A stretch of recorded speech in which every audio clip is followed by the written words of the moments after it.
Bonjour à tous, aujourd'hui je vais refaire une petite beauté à ce cadre Gios Torino.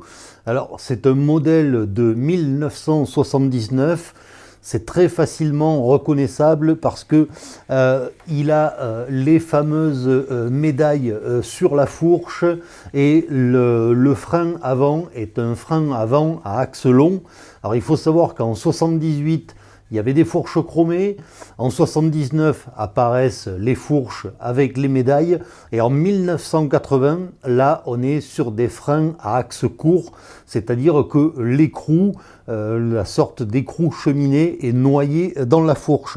Donc là c'est vraiment un vélo de 1979. La peinture est d'origine, alors ça c'est quand même très important. Mais si vous connaissez les Gios Torino, vous vous apercevez tout de suite qu'il manque un sticker ici, un sticker blanc sur lequel est écrit Super Record, puisque c'est un modèle Super Record. Donc là, je ne sais pas pourquoi il n'y a pas l'autocollant Super Record, et il manque également l'autocollant Columbus qui est ici. Alors la peinture est plutôt en bon état. Quelques éclats qui ont été retouchés partiellement, donc ça c'est très bien. Alors ce vélo est particulier puisque c'est un vélo de 1979, donc avec sa fourche plate, avec la tête plate, avec les médailles, mais par contre le cadre sous le boîtier de pédalier c'est gravé GT, donc en fait c'est un cadre de 1978. Alors je me suis demandé si c'était un bricolage, et puis j'ai contacté quelqu'un qui s'y connaît, puisque j'ai contacté Marco Gios, et en fait il m'a dit que ce vélo était bel et bien de 79 et vraiment de tout début 79. En fait il faut savoir que quand Gios a modifié le modèle Super Record, ils ont utilisé des cadres de 78 et ils ont greffé dessus les fourches avec les médailles de 79. Donc ce vélo, il doit être du premier trimestre 79. Mais voilà, c'est pas un bricolage, c'est quelque chose qu'il faisait à l'époque. Donc là, en fait, moi, ce que je vais faire, c'est que je vais recoller le sticker qui est ici. Mais si je mets un autocollant tout neuf, les autres autocollants qui sont présents sur le cadre vont faire un peu tâche parce que ils sont un peu arrachés, il y a des manques, celui sur le tube diagonal est très jauni sur le dessous. Donc voilà, si je mets un autocollant neuf avec les autres d'époque, ça va pas aller. Donc en fait, ce que je vais faire, c'est que je vais enlever tous les autocollants et je vais les remplacer par des autocollants tout neufs.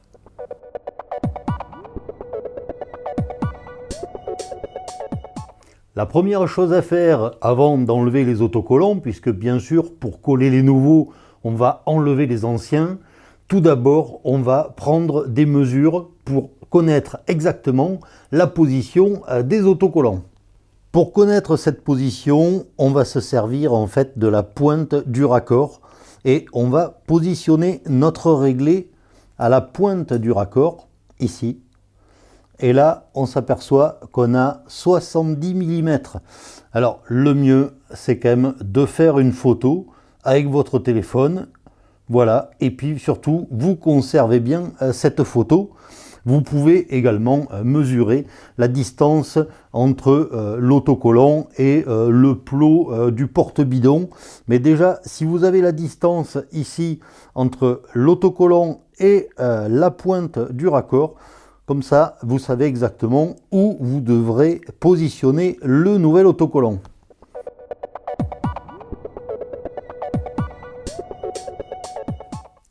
Ces autocollants qui sont collés sur le cadre depuis plus de 40 ans, vous ne pourrez pas les enlever comme ça. Si vous essayez avec l'ongle, impossible de les décoller. Donc là, la seule solution, ça va être de les réchauffer. Alors vous pouvez utiliser soit un sèche-cheveux, soit un décapeur thermique. Alors attention, le décapeur thermique, ça chauffe beaucoup plus que le sèche-cheveux. Donc là, il va falloir le tenir un petit peu à distance pas trop insister, faire des mouvements pour réchauffer l'autocollant. Et en fait, ça va à la fois ramollir la partie autocollante et ça va faire fondre la colle et donc on va pouvoir le décoller comme ça. Ensuite, vous allez pouvoir utiliser différents outils. Alors, ça peut être par exemple un couteau qui taille pas beaucoup. Ça va vous permettre de soulever l'autocollant. Ou alors, là aussi, un grattoir qui coupe pas. Juste une lame qui va vous permettre de soulever l'autocollant et puis petit à petit de le décoller. Donc là, attention, c'est quand même une phase assez critique. Il faut y aller doucement, il faut être patient, il faut être vigilant. Donc voilà, là maintenant, on va attaquer le décollage des autocollants.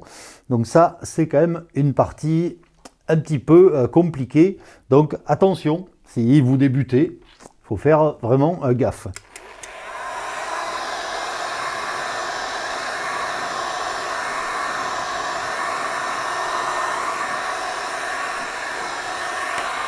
Donc là, je commence vraiment à réchauffer l'autocollant. N'hésitez pas à poser la main pour tester un petit peu la chaleur.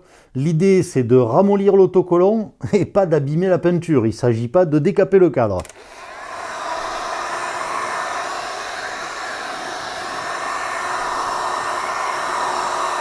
Voilà, des grands mouvements à distance. Tester un peu la chaleur.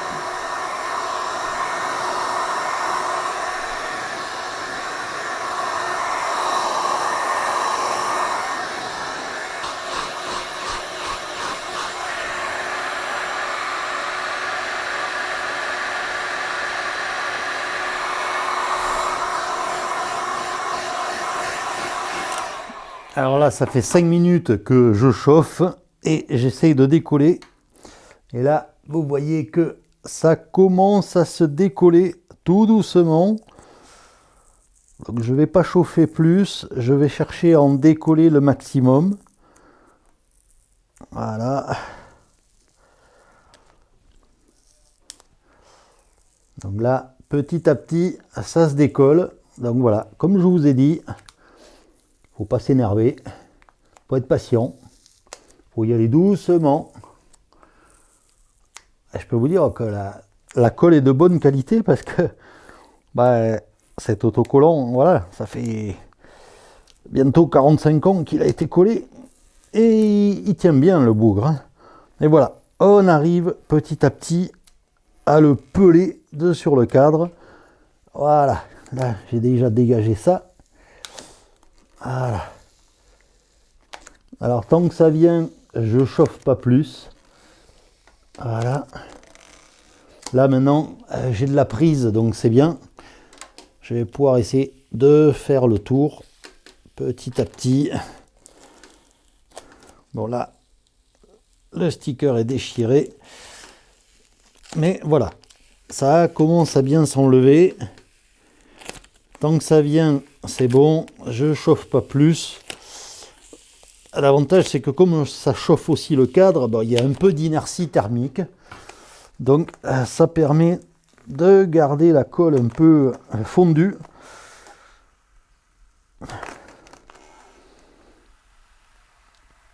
Alors, c'est sûr qu'il ne faut pas avoir peur. Hein. Ça peut faire peur à certains d'entre vous de décoller ce genre de sticker. Mais il ne faut pas avoir peur. Mais par contre, voilà, là je vous le montre en temps réel. Il faut quand même y aller patiemment, contrôler. Voilà. C'est pas mal.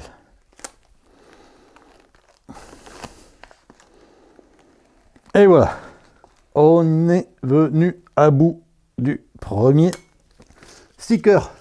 Voilà. Je l'ai enlevé. Donc voilà. Bon, vous voyez que le décapeur thermique, il faut utiliser ça avec un peu d'attention. Hein. Il ne faut pas s'approcher trop près. Là, la peinture n'est pas abîmée. Par contre, j'ai des traces de colle. Donc ça, je vais utiliser un produit spécial pour enlever la colle, pour avoir une peinture qui soit vraiment nickel. Voilà. Là, maintenant que j'ai enlevé mon premier autocollant, Bon, il faudra que j'enlève le second, mais vous avez compris la technique.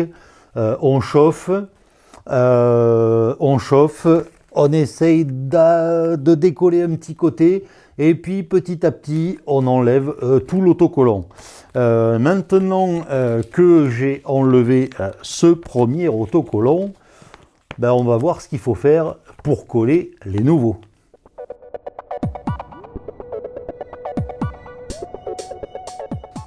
Maintenant que le cadre a été débarrassé des anciens autocollants, ce qu'on va faire, c'est positionner des petits bouts de scotch, genre scotch de masquage en papier, pour connaître exactement la position des nouveaux stickers. Donc il nous faut du scotch, il nous faut un réglé pour mesurer, un petit feutre, un petit crayon pour faire des petits traits, des petits repères, et bien sûr il faut avoir conservé les photos des anciens autocollants pour connaître exactement l'emplacement des nouveaux. Donc là, ce qu'on va faire, c'est qu'on va prendre un petit bout de scotch et on va commencer à faire nos repères. Ici, je sais que mon autocollant doit se situer à 70 mm de la pointe du raccord. Donc je vais positionner mon scotch ici, voilà, hop, à 70 mm. Donc là, je suis bien à 70. Bon, mon scotch est un peu grand, c'est pas grave. L'important, c'est qu'il y ait du scotch dessus. Du côté du porte-bidon, j'avais 12-13 mm entre le début de la vis et le sticker. Donc là, tout simplement, j'ai découpé une bande de scotch de 12 mm et je viens la positionner ici, à ras de l'œillet du porte-bidon. Maintenant, il faut déterminer avec exactitude le centre du tube. Ça, c'est très important pour que l'autocollant soit fixé bien au centre et qu'il soit donc bien symétrique. Sinon, vos logos vont être décalés par rapport au tube. Donc, pour déterminer le centre du tube, vous allez voir, ma petite technique est toute simple et on va simplement utiliser une toute petite ficelle très fine. Voilà, pas besoin d'utiliser une grosse corde. Plus la ficelle sera fine, et plus le tracé sera précis. Pour trouver le centre du tube, je vais utiliser la vis de porte-bidon et la pointe du raccord parce que je sais que ce sont deux éléments qui sont vraiment au centre du tube. Donc je vais accrocher ma petite ficelle à la boucle du porte-bidon. Je vais la tendre jusqu'à la pointe du raccord, ici. Et là, avec un feutre, tout simplement, je vais sur mon scotch faire un petit repère et voilà, là je sais que c'est le centre de mon tube. Maintenant, il va falloir marquer le centre du sticker et avec tous ces repères, ça nous permettra de faire correspondre le centre du sticker avec le centre du tube. Pour trouver le centre, c'est pas compliqué. Je mesure l'autocollant, alors là je mesure surtout la partie qui est coloré, pas le papier en entier. Donc là, j'ai 91 mm, donc la moitié, c'est 45,5. Voilà, ça, c'est pour mon premier trait. Je fais exactement pareil de l'autre côté. Et voilà, maintenant, on va pouvoir passer à la pose du sticker à proprement parler.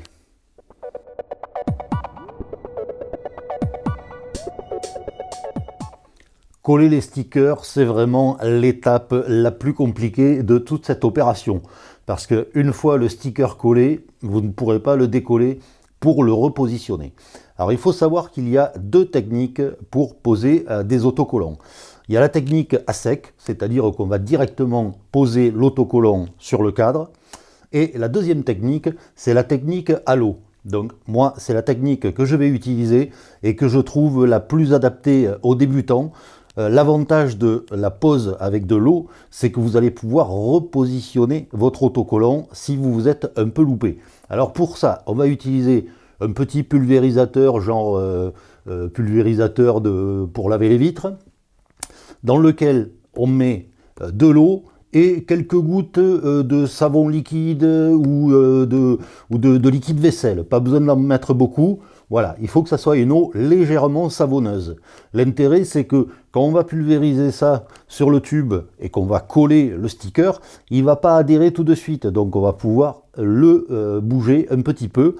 On va pouvoir le décoller si on veut. Et puis après, on va chasser l'eau. Donc là, on va attaquer tout de suite la pose du premier sticker. Donc la première chose à faire, bien sûr, c'est de pulvériser le cadre avec notre eau savonneuse. Voilà, pas besoin d'en mettre des tonnes. Voilà. Ensuite, on va prendre le sticker et on va enlever la couche qui protège la partie autocollante.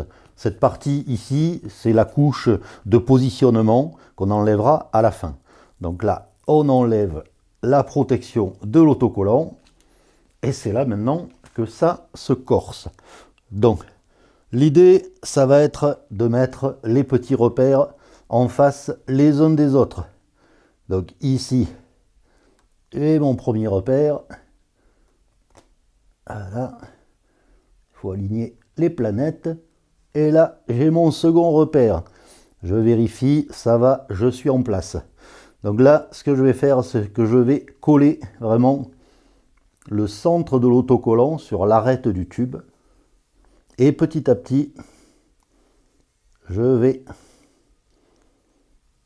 faire le tour. Donc là, ça permet de plaquer l'autocollant et en même temps de chasser l'eau savonneuse qui est sous l'autocollant. Là, je vais enlever mes petits scotch de repérage parce qu'ils me gênent. Et on continue. Donc là, il faut y aller tout doucement.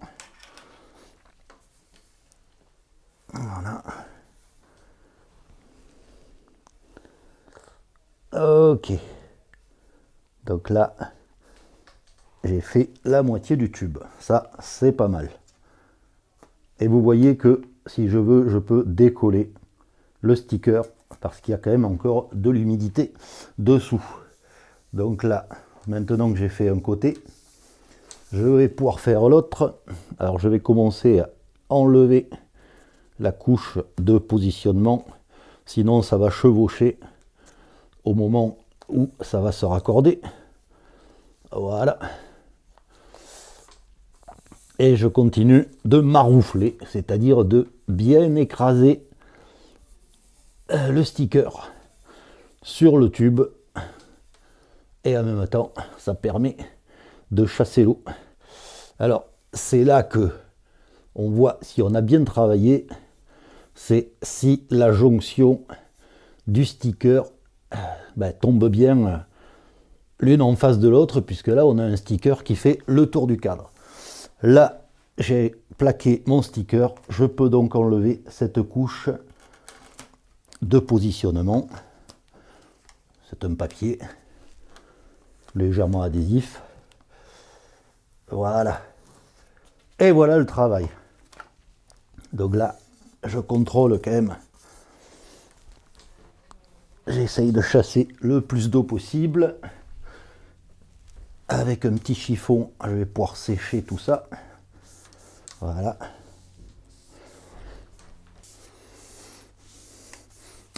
Et voilà, j'ai positionné le premier sticker. Donc vous voyez qu'il y a quelques techniques à connaître. Il faut être patient, il faut faire vraiment attention. Mais avec cette technique de la pose avec l'eau savonneuse, vous allez voir que si vous débutez, ça va vraiment vous simplifier la vie. Moi maintenant, j'ai encore un petit peu de boulot. Donc voilà, je vais finir. J'espère en tout cas que cette vidéo vous aura plu, que ça vous aura intéressé et surtout que ça vous sera utile si vous avez envie de changer les stickers sur un de vos vélos. Et comme toujours, je vous dis à bientôt pour d'autres vidéos.